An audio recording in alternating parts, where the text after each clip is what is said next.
Hey there again, guys. I just wanted to take another moment to put another video out there for you guys. I had a peer question come in from one of your peers on question number 89 from lesson 6.3. So let's take a look at it.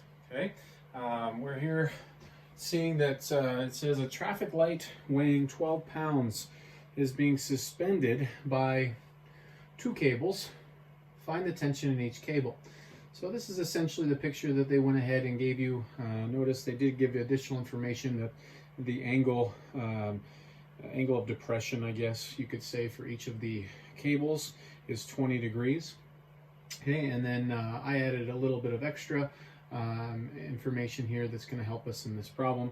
And so we've got our traffic light, and we were told that it's 12 pounds, and that weight. So that's going to be straight vertically down due to gravity and how it acts on an object. So straight down we have 12. Well, in order for this traffic light, I shouldn't call it a thing, this traffic light to stay stationary and not keep falling further and further down, there must be equal and opposite force that is keeping it stationary. Okay, so if I've got a 12-pound force straight down, I have to counteract. I have to find in this picture ways in which we can counteract that 12 pounds. Okay, and so if you notice, I have these two forces right here. Okay, each of the cables, the tension in the cables has a horizontal and a vertical component. Right? Think of this as a resultant force on both of these sides that is made up of this horizontal component and this vertical component. Okay, and likewise, same thing with this tension in this cable. And if you really understand your vector addition, this tension in this cable pointed this way would be the resultant force of this horizontal component plus this vertical component. Okay. Also keep in mind that these two horizontal components would have to counteract each other so that this traffic light is not moving slowly further and further to the left or further and further to the right. Okay, so those two counteract each other. Thus, these two verticals, again, are going to be the two things that are going to counteract this 12 pounds. Well, we can safely assume, because of the symmetry in this, that each of these is going to be 6 pounds apiece.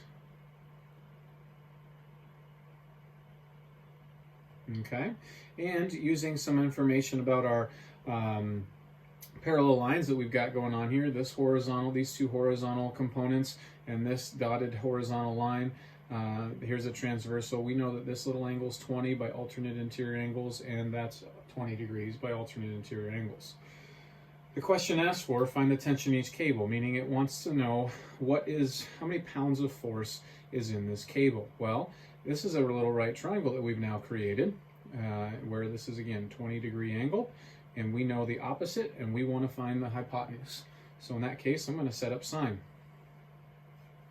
Sine of 20 degrees is equal to the opposite over the hypotenuse. We'll call it C for cable.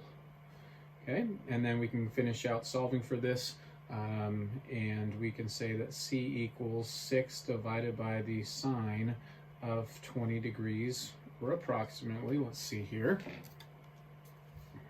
Got my calculator out.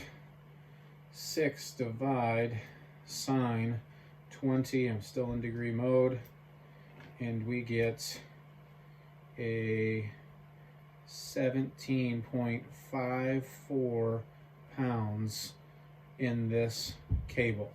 Okay, 17.54 pounds of force of tension in this cable, and so that's the tension in each cable, and that would be the answer that we're looking for in this problem. Okay, so once again, hopefully that helps. Thanks for asking that question. I'm guessing there's more than just the one person that asked it that has an interest in this question. So hopefully that helps. Keep the questions coming if you've got them. I'll do my best to get back to you. Stay safe, and we'll see you next time.